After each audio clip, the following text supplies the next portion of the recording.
இதுவே இந்த வியாபாரமே நான் சொந்தமாக மரம் இருக்க தான் செய்கிறேன். சொந்தமாக மரம் ஏறி ஏற்றாங்கண்ணா, நானே மரம் ஏறேன். நீயே மரம் ஏறுற, நீ ஏற்ற மாதிரியா? ஆள் கூப்பிட்டு ஆனால் ஒன்று ஆயிடுச்சுனா யார் பதில் சொல்றது? ஏங்க அதாங்க உண்மை. இது நம்மளால போதுங்க. இருந்தாலும் ஏதோ நம்மளால போகுது. சரி விட்டு எருமான்ட்டான் தான் மேலே இல்லைன்னா என்ன பண்ண முடியும்? இதான் நான் 10 லட்சம் ரூபாய்க்கு நான் 30 ரூபா என்ன ரேட்டுக்கு காய்?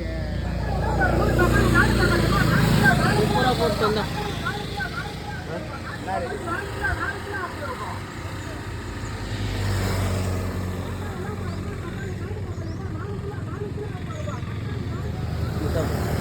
₹10 சேஞ்ச்.